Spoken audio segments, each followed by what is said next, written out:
Alhamdulillah wa syukurillah wal khair wa syarru bi masyiatillah la haula wa la quwata illa billah. Bersyukur kita kehadirat Allah Subhanahu wa taala telah diberikan nikmat iman, nikmat sehat, nikmat hidayah, nikmat afiyah wa aunah sampai kita bisa menjalankan segala bentuk aktivitas kita, kerja kita, aktivitas majelis kita, sampai kita bertemu duduk di majelis rutinan kita yang sama-sama kita menjaganya untuk senantiasa istiqomah di dalamnya dan mengambil manfaat di dalamnya. Mudah-mudahan segala bentuk amal ibadah yang kita jalankan, kegiatan-kegiatan duniawi yang kita jalankan dihitung ibadah oleh Allah Subhanahu wa taala dan dilipat gandakan oleh Allah Subhanahu wa taala. Amin ya rabbal alamin. Salawat dan salam selalu tercurahkan kepada junjungan Nabi besar Muhammad sallallahu alaihi wasallam dengan kita menguatkan batin kita agar senantiasa terikat mahabbah cinta sama beliau, ya, dengan kita selalu bersolawat, ya, kita senantiasa menunjukkan rasa cinta kita dengan minta kedekatan kita, ya, bahwa dengan kita bersolawat itu membuktikan bahwa cinta yang sejati, cinta yang hakiki itu bukan cuma bagian dari basa-basi kita, tapi lebih kepada aplikasi sholawat kita kepada baginda Nabi besar Muhammad sallallahu alaihi wasallam. Harapan kita semoga dengan kita mencoba untuk istiqomah bersalawat dan memperbanyaknya di hari Jumat dalam keadaan apapun, kita tergolong mudah-mudahan sebagai umatnya yang dicinta, sebagai umatnya yang dirindu, dan kelak kita mendapatkan syafaatul uzma di yaumul akhir. Amin ya rabbal alamin. Hadirin yang dimuliakan oleh Allah Subhanahu wa taala, di dalam kitab Nasaihul Ibad, Syekh Nawawi menjelaskan yang mana dari hadis Abdullah bin Umar radhiyallahu anhuma, qala Rasulullah sallallahu alaihi wasallam, thalathu muhlikat wa thalathu munajjiyat wa thalathu kaffarat wa thalathu darajat. Ada 3 perkara yang menyelamatkan atau menjadi penyelamat manusia dari siksa Allah. Ada 3 perkara yang dapat membinasakan, mengantarkan manusia kepada kebinasaan. Ada 3 perkara yang dapat meninggikan derajat manusia, terutama ditinggikan di akhirat. Dan ada 3 perkara yang menghapus dosa. Fa amma muhlikat fasukhul muta' wa hawan muttabi' wa ijabul mar'i bi nafsih. Yang mana 3 perkara yang membuat itu menjadi binasa, ya, dapat membinasakan adalah sangat kikir, ya, senantiasa menuruti hawa nafsunya dan membanggakan diri sendiri.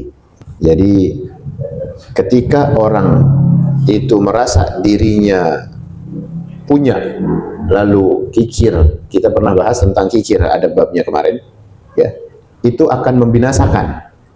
Udah pasti binasa sebab kekikiran. Yang kedua adalah menuruti segala bentuk hawa nafsunya. Hawa nafsu nih, kalau lagi pengen apaan aja, kita turutin aja. Nggak boleh buka HP dikit, ada iklan, belanja, beli. Kagak ada, cari duit dari mana kek. Nah, ini nurutin hawa nafsu. Padahal ya, maaf, nggak penting-penting banget. Gitu. Ujian kita di akhir zaman, ya, itu akan mudah terpedaya dengan rayuan-rayuan pandangan mata kita. Pandangan mata kan kalau udah melihat tuh gampang kayu. Ditambah lagi sama suara-suara syahdu, makin jadi dah. Yang iklanin perempuan, ya, ini yang gampang tergoda, terpedaya. Maka itu jebakan iblis laknatullah. Dibikin kita terpedaya dengan pandangan, dengan hawa nafsunya kita. Karena ini bagian dari kehancuran atau terbinasanya kita. Jadi binasa amal itu. Kenapa iklan-iklan mobil misalnya, iklan produk itu seringkali menggunakan apa? Tampilan wanitanya. Kenapa? Karena emang daya tarik. Kita sebenarnya ada satu perusahaan besar tentang konstruksi, itu pasti melibatkan kendaraan-kendaraan apa ya yang besar gitu, ya, traktor yang gede, ya, mau beko. Tahu nggak waktu lagi di pameran isinya siapa yang nampilin? Perempuan.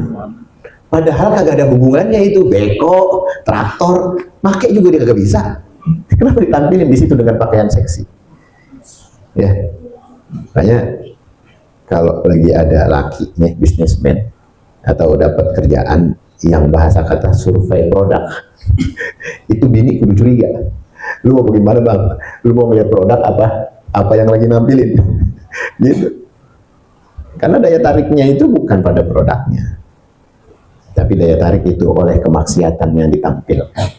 Nah, jiwa manusia ingin selalu terdorong dengan hawa-hawa maksiat, nafsu. Emang celahnya di situ. Dia mencari kita. Pola-pola iklan itu kan dicari dengan rasa penasaran yang pada diri kita, ya. Di depan orang sebetulnya aib. Tapi karena pribadi, daleman batinnya manusia itu memiliki hawa nafsu, maka itu yang dipersembahkan. Bukan bahasa kata itu ranah pribadi lagi. Anak bini udah ada. Ya. Kadang-kadang ngaji mah sering juga. Duduk di majelis mah kagak pernah absen. Tapi gejolak jiwa itu, ya, memang sudah dibekali dengan hawa nafsu, maka terjadi apa? Perbangkangan. Dia ngebangkang sama dirinya. Kenapa? Yang dia belain nafsunya. Contoh aja misalnya kita lagi ngelihat pengajian, ya. Ada yang seliuran, set. Yang seliuran seksi. Diklik, saya takut, nggak diklik sayang, gitu. Semudah itu jari jemari kita memalingkan satu apa? Ya, ini kan udah penyakit umum di kalangan modernisasi. Semudah itu. Padahal lagi dalam keadaan kita ngaji. Kita niatin ngaji. Menonton apa rekaman tabligh akbar gitu. Iklan sering seringan tuh. Nah, ini kita istighfarkan diri kita. Nah, ini artinya kita merasa harus punya rasa takut kepada Allah Subhanahu wa taala. Walaupun dalam keadaan kita sendiri. Ya. Yang ketiga tadi sesuatu yang memang menghancurkan itu membanggakan, ya, membanggakan diri sendiri. Takjub sama pribadi sendiri. Nauzubillah misalnya. Itu kenapa bisa ada urusan begitu? Karena bisa menghancurkannya satu ujub kepada diri, sebab ada kesombongan. Bahwa membanggakan diri sendiri itu bagian dari binasanya satu jiwa seorang muslim. Hati-hati. Kok emang nggak boleh, Ustaz? Bangga? Bukan nggak boleh. Bukan nggak boleh. Boleh dalam kaitannya dengan apa? Dengan kita meningkatkan ketakwaan kepada Allah. Bukan untuk menunjukkan bahwa diri kita adalah lebih dari yang lain. Kenapa nggak boleh? Ya, kenapa boleh? Boleh untuk dakwah, nggak boleh untuk takabur. Gitu yang dimaksud. Kenapa nggak boleh banggain diri? Karena kebaikan itu datangnya dari Allah. Ente bisa jadi soleh, bisa kelihatan soleh aja. Itu bagian dari karunia Allah. Berapa banyak orang yang kelihatan pinter, tiba-tiba Allah selewengkan pikirannya, nyeletuk yang kagak-kagak, ya. Berapa banyak kan pinter dia, katanya anggota DPR. Nyeletuk yang kagak-kagak, yang bikin seantera nasional marah. Itu kan apa? Kehendak Allah. Dipelintirin mulutnya. Jadi jangan bangga kita sama sesuatu yang, ya ada banyaklah pembahasan agama misalnya. Kalau kita tidak merujuk kepada muhasabah diri, perlindungan sama Allah, sangat mudah Allah untuk menghinakan seorang dengan sedikit kesalahan. Ini kaitannya sama orang yang berdakwah. Gimana sama yang enggak? Gimana yang mau bermaksiat? Gimana sama retorika-retorika dengan kebanggaan diri sendiri? Jauh lebih dimurkai sama Allah. Lu sok-sokan dekat sama si Anu misalnya, bangga, dia lupa ketemunya itu karena Allah. Itu yang dimaksud. Ketika kita bersyukur atas kelebihan yang Allah kasih, mintanya sama Allah untuk dilindungi, ya Allah, jaga jangan sampai hati ini lupa dan lalai. Mintanya sama Allah. Bukan nggak boleh, boleh untuk meningkatkan rasa syukur kita kepada Allah. Alhamdulillah ya Allah, kau tuntun lisan ini, kau tuntun hati ini, ya, kau buka pikiran minda ini untuk menerima kebenaran yang datang hak darimu. Kita perlindungan sama Allah. Kita nggak pernah tahu. Kadang-kadang guru lagi ngomong apa, pikiran kita kemana, ya kan? Nyungsang kemana-mana. Nauzubillah, sampai bahasa kata maksiat dalam keadaan ibadah. Ya, kita kan lagi ibadah nih. Ya, pikiran siapa yang bisa ngontrol? Pikiran antum yang ada di sini. Siapa yang bisa ngontrol? Nah, ada yang bisa ngontrol. Bebas antum punya pikiran sendiri. Al-Fakir mah ngelihat wujudnya doang ada di sini. Wujudnya ada, soleh-soleh semua ini. Masya Allah, mukanya ceria semua. Tapi ketika ada fantasi yang kita tidak paham pada pikiran dan hati, itu antum yang punya diri. Yang tahu Allah. Di dalam majelis mulia pun orang bisa bermaksiat dalam satu waktu. Berarti Allah tidak melindungi. Dan memang tidak diingini.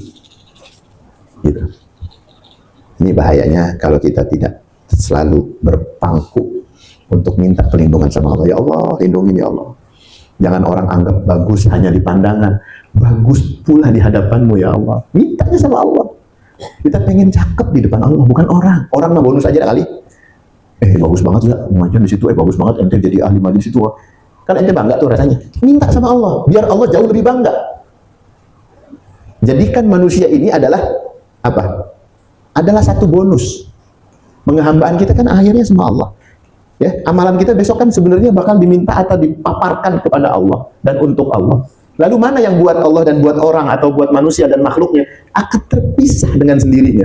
Kita akhirnya nyesel doang. Makanya Al-Fakir seringkali mengingatkan, ayo tajdi dunia. Imam Hasan Al-Basri juga pernah mengatakan, yang paling sulit bagiku ya untuk aku rawat adalah niatku. Kita itu payah ngejagain niat. Ya Allah, benar-benar dah. Ini bagian dari muhasabah ya. Kadang-kadang kita ngomong kayak gini ke bawah satu beban emosional yang kadang-kadang ya nampar diri kita sendiri lah. Ya apalagi sama antum, kita pengen bareng-bareng yuk, baik bareng-bareng, soleh bareng-bareng, dicinta sama Allah bareng-bareng. Gitu, enak kan di surga bareng-bareng ketemu lagi, masya Allah. Amin Allahumma amin. Kita pengen semuanya masuk surga ya. Itu jadi bagian dari bentuk cita-cita kita. Waktu kita hadir di majelis ilmu, waktu kita hadir dengan ya wajah-wajah baru lah, kan nggak semuanya juga sering ketemu, ada yang baru. Tapi kan kita satu tujuan, duduk di sini satu tujuan, gitu. Itu dilestarikan, minta sama Allah untuk dijadikan persembahan baik supaya apa? Kualitas waktu dan amal ini indah rasanya. Wa ammal munajjiyat fal adlu fil ridha wal ghadab wal qasdu fil faqri wal ghina wa khasyatillah fi sirri wa alaniyah. Ada 3 hal yang dapat menyelamatkan manusia atau 3 perkara yang membuat kita selamat. Di sini dikatakan fal adlu fir ridha wal ghadab. Selalu berlaku adil, baik saat rela, maksudnya dalam keadaan tenang, maupun saat dia marah. Nah ini perkara yang bakal nolongin kita. Ya, jangan pas kita baik waktu lagi adem doang, tapi dalam keadaan marah pun kita masih terkontrol dengan kebaikan. Ini yang bakal nolong kita ini. Ketika ada satu sahabat minta wasiat sama Rasulullah, ya Rasulullah, ausini, wasiatkan kepadaku, wasiatkan sesuatu, wasiat kepadaku. Ya, beberapa kali faraddada miraran. Lalu beliau mengatakan, qala la taghdab, jangan marah. Berkali-kali diwasiatkan. Ya, padahal yang diharapkan sebenarnya wasiat yang lain ya kan. Cuma karena mungkin karakter ini sahabat ya memang mungkin pemarah ya. Akhirnya diwasiatkan oleh Rasulullah untuk supaya jangan marah. Karena bagian dari yang menolong kita, salah satunya itu kita rela ikhlas kepada Allah. Apapun yang diperjalankan itu dalam keadaan baik, santai gitu. Lagi santuy ini kita baik. Lagi dalam keadaan marah kita pun bisa baik. Ya, di situ yang dikatakan bisa berlaku adil, ya rela di saat dia baik, ya maupun di saat dia marah.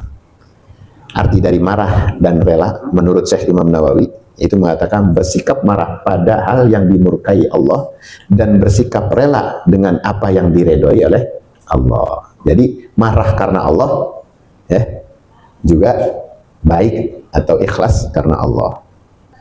Bukan nggak boleh kita marah, ya. Cuma karena apa ente marah? Kan nggak boleh. Walaupun wasiat-wasiat yang disampaikan ketika kita emang punya sifat pemarah, emang disuruh sabar. Karena itu yang bakal nolong kita. Ada daya tawar kita untuk melawan hawa nafsu. Itu yang bakal nolong kita. Kayak orang kalau lagi dilemparin tambang di laut ya, sama dilemparin emas, kita mau mana?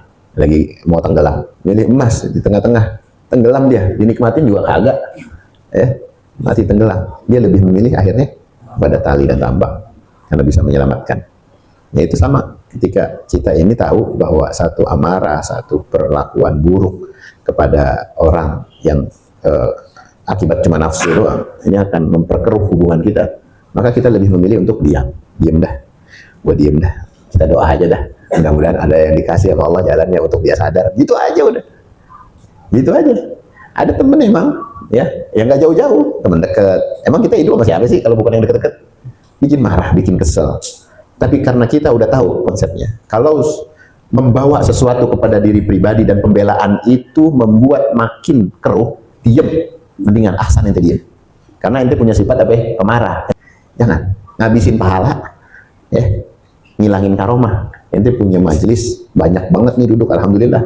Ya, kita dicatat nih majelis berapa minggu, berapa bulan ini, masya Allah istiqomahnya. Hilang gara-gara kita marah ingin membela diri. Yang nggak ada manfaatnya juga sih. Habis itu dibilang jago, itu doang. Jago dia mah, nggak ada yang ngalahin debat sama dia. Cuma itu doang dapat. Kan ngerugiin hubungan dan perasaan.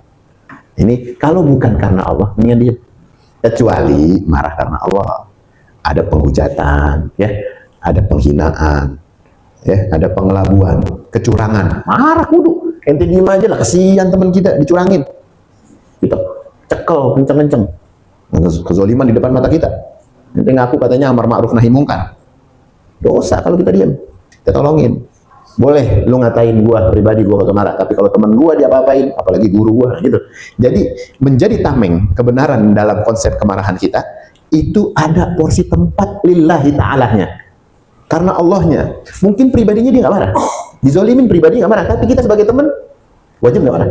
Wajib. Ya guru kita misalnya lagi dikatain, dihina, diledek. Ya. Kalau ditanya, guru kita tanya, guru marah nggak? Ya kan pasti secara pribadi beliau nggak marah. Guru pasti jawab, udahlah biarin aja. Sebenarnya nggak usah ditanya, tapi respon iman seorang murid wajib marah, menjaga kehormatan. Nah, gurunya jauh lebih mulia. Ya. Bahkan bisa dikatakan lebih mulia guru dibanding orang tua. Ada satu kaul mengatakan seperti itu. Karena orang tua adalah biologisnya, tapi secara tarbiyah dan rohani adalah gurunya. Gurunya jauh lebih marah ketika guru dia apa-apain. Ini enggak, nyantai, biarin guru kita maaf. Enggak begitu. Ada kewajiban kita untuk memilah satu kewajiban itu. Guru punya kewajiban berbeda.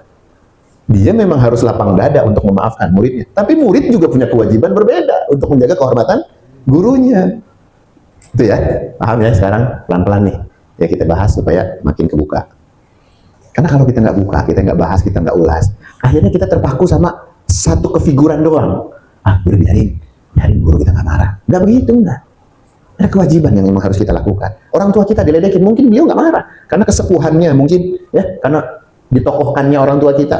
Nggak bisa kelayaban untuk nyari siapa yang menghinanya atau siapa. Orang tua, guru apalagi. Itu kepada guru. Sama teman, sama. Teman kita dihina, kita belain. Mungkin dia nggak marah, tapi kita yang marah. Ada pertikaian di antara kawan-kawan misalnya. Kita pilih, dua-duanya kita marahin. Lu jangan ribut, lu di depan gua. Kenapa? Kita marah karena Allah kita nggak pengen melihat ada pertikaian. Gitu. Ya, ini harus dipahami. Marah pada porsinya. Jangan kita marah dikit-dikit. Tar dulu nih, urusan pribadi masih dibawa-bawa. Lu jangan ngatain gua. Buset, lu nggak tahu siapa gua. Aduh, udah dibawa-bawa siapa lu emang? Nggak kenal gua. Ini mau bawa diri. Ini perkara yang bisa menyelamatkan kita, ya, adalah berbuat adil, ya, rela dalam keadaan baik dia marah dan rela dalam keadaan marah karena Allah. Ya, kata Syekh Nawawi juga menyikapi satu kemarahan tadi. Sementara itu tiga hal yang dapat membinasakan adalah sangat kikir yang kita tadi bahas. Ya, hati-hati, yang binasain itu bisa bahaya. Itu tadi berbuat adil, nahan amarah ini yang dapat menolong kita. Wa khasyatullah fi syirri wal alaniyah. Wa amma kafarat fantidharus shalah ba'da shalah wa isbahul wudu fi asy-syabarat wa thaqal al-aqdam ila jama'at. Wa amma ad-darajatu fa it'amut ta'am wa ifsadus salam was salatu bil laili wan nasu niyam. Ya, sementara ada tiga hal lagi, ya, yang dapat menghapus dosa. Yang pertama adalah menyempurnakan wudu. Menyempurnain wudu tuh bisa menghapus dosa. Ya, di pagi hari yang dingin ada hal-hal yang berat di saat kita wudu. Kapan wudu yang paling istimewa? Pagi hari waktu dingin. Bangun kita perlu perjuangan subuh. Qobliyah lagi ya. Belum masuk subuh aja kita udah bangun lagi. Ada tahajudnya, ya. Ada istighfar fajarnya kita. Nah, di situ dapat dengan wudhu aja dapat menghapus dosa. Jadi paksain bangun subuh besok, apalagi hari Jumat nih. Udah niatin dari sekarang nih. Insya Allah Allah kasih gampang bangun. Biar kata ente tidur jam 2 juga dikasih sama Allah bangun. Tapi dengan kesungguhan, ya Allah, sentuhlah kebaikan kepadaku di pagi hari yang mulia ini. Mulia loh. Ya, siapa tahu besok pagi udah terbit matahari dari barat, kita kagak tahu. Ya kan hari Jumat kan adalah hari apa? Hari kiamat terjadi di hari Jumat. Makanya setiap hari Jumat kita disuruh malamnya udah kudu banyak munajat. Ya, siapa yang ngejamin besok masih di timur aja. Walaupun rahasianya Allah, tapi dengan rasa takut kita khosyah kepada Allah, ya kita takut banget sama Allah. Itu menunjukkan ketakwaan kita mulai ada cerminan yang mengkilap untuk nampak di pandangan langit. Kita takut banget sama Allah nih. Kelihatan dari langit siapa nih, ada cahaya trip gitu. Lama-lama terang nih. Oh, si Anu. Dia habis ngaji itu dia pengen praktek. Rupanya dia takut banget sama Allah. Sampai pengen minta penghapusan dosa dengan menyempurnakan apa? Wudunya. Wudu aja bisa ngapus dosa. Ya. Ini kata baginda Nabi besar Muhammad SAW. 3 perkara ini yang udah dapat menghapus dosa. Salah satunya adalah wudu di pagi hari yang dingin. Ya itu dia lagi enak-enaknya tidur, nganget, selimutan. Astagfirullahaladzim, istighfar. Ya Allah, alhamdulillah kau bangunkan. Ya, kau melekkan, kau gerakkan. Kau berkehendak baik saat ini ya Allah. Alhamdulillah, bangun langsung wudu. Bukan ente yang berkehendak Allah. Tapi dengan dorongan perlawanan nafsu kita. Syukur atas kalahnya nafsu itu sama kita. Alhamdulillah, bismillah. Ya, itu udah kagetin aja. Tapi kalau kita dari awal udah kagak niat, udah kurang niat, ketutup nih, ini kuping nih, budek, kuping ketutup, blis ngencingin, susah banget bangun subuh. Apa? Nggak ada kesungguhan dia di ketemu Allah, ngeremehin nasihat. Nasihat kayak gini mah biasa, hari-hari besok juga bakal keulang. Tuh hati-hati, keberkahan ilmu hilang kalau orang remehin mah. Coba aja ngeremehin. Salah satunya Allah kasih azab su'ul khotimah. Yang remehin kalam Nabi. Nabi kalamnya dari siapa? Dari Allah. Bukan dari kita mah. Ya ustadz, guru, ya kan? Cuman transfer aja. Nerjemahin, ngupas, ngulas. Gitu. Ya kembalinya kepada kita. Ya. Yang pertama itu dari yang membantu dan menolong. Yang kedua, melangkahkan kaki untuk melaksanakan sholat berjamaah. Lawan itu. Itu hal yang bisa menghapus dosa kita. Ya. Yang ketiga, menunggu tibanya waktu sholat. Yang kedua, usai mengerjakan sholat yang pertama. Itu juga menghapus dosa. Sehingga ada hubungan emosional kita di masjid. Udah sampai masjid nih, udah sholat nih, kita nunggu lagi, pengen ke ibadah kedua, sholat kedua apa itu? Sunnah kan? Nah itu waktu, itu rentan waktu kita pengen sholat lagi, ada penghapusan dosa. Sementara ada 3 hal yang membinasakan tadi, senantiasa menuruti hawa nafsu, membanggakan diri. 3 hal yang dapat meninggikan derajat di sini, katakan dapat meninggikan derajat di hadapan Allah Subhanahu Wa Taala. Itu adalah membudayakan ucapan salam. Kita kalau ketemu sama orang gimana? Assalamualaikum. Waalaikumsalam. Ya sehat bang. Itu kita membudayakan itu. Kalau di Arab kita ketemu di lift aja sama orang yang kita nggak kenal, udah salam. Di toko ketemu salam. Di tempat wudhu ketemu salam. Nanti kalau ya Allah mudah-mudahan Allah kasih rezeki untuk umroh ya insya Allah ya. Itu kalau ketemu orang Arab di mana aja, nggak kenal kita, tapi udah terbiasa. Kenapa? Karena Allah meninggikan derajat manusia di dalamnya. Tinggi ini entah di akhirat. Itu kalau ketemu sama siapa aja yang dikenal sama nggak dikenal, salam aja. Assalamualaikum. Di kita kan enggak, yang kenal doang biasanya ya. Di kita kan bisa gitu ya, takut salah, takut dia non-muslim kali ya. Tapi kalau di Arab, salam itu udah jadi tobeah, udah jadi kebiasaan, karakter. Ketemu nih di tukang apa loak misalnya, Assalamualaikum, salam, Assalamualaikum, salam. Balik lagi, salam. Ketemu di mana aja, di lift baru bahasa. Yang masuk lift nih, salam. Bukan yang lagi diam kan dia manda. Yang pertemuan itu dimulai. Nah itu yang ngucapin salam. Misalnya kita yang masuk, kita yang salam, Assalamualaikum. Masuk masjid, ketemu orang, Assalamualaikum. Pas mau keluar masjid, ketemu orang, papasan, Assalamualaikum. Kita di majelis nih, Assalamualaikum. Kita kan enggak. Dari sini, paling salam sama doa. Bisa dong enggak? Ucapin salam. Karena ada doa di dalamnya. Itu yang meninggikan derajat. Mungkin masih belum biasa, tapi kalau kita mau praktekin, insya Allah jadi terbiasa. Ya. Ya, suka memberi makanan juga salah satunya meninggikan derajat kita. Ngasih makan tamu, terutama. Ngasih makan tamu. Ya. Apalagi sama orang lapar, waduh gede banget dah pahalanya. Dan yang ketiga yang meninggikan derajat kita adalah sholat malam. Tadi ya, sholat malam kita ya kita latih untuk menjaga. Ini kiat-kiat untuk kita mendapatkan keridhaan Allah Subhanahu wa taala. Ada pola hidup juga yang tadi dikatakan jangan sampai kita pelit. Di sini dibahas oleh Syekh Imam Nawawi, artinya menurut Syekh Imam Nawawi sederhana dalam hidup dengan tidak berfoya-foya. Jangan berfoya-foya. Kalau kita mau gampang ditinggikan derajatnya oleh Allah di akhirat, jangan foya-foya. Ya, nunjukin banget kita pengen punya kelebihan. Itu jangan. Tapi kalau boleh nggak kita menikmati? Boleh nggak? Boleh. Kita menikmati atas nikmatnya Allah, karunia-Nya Allah, ada mobil bagus, ada makanan enak, itu nggak masalah. Itu kan masalah hati soalnya. Ya. Itu masalah hati. Mudah-mudahan dari pembahasan kita ada manfaatnya dan mudah-mudahan menjadi satu mau'izah kepada kita, ya, pengingat kepada kita dan kita menjadi hamba yang dimuliakan di dunia wal akhirah.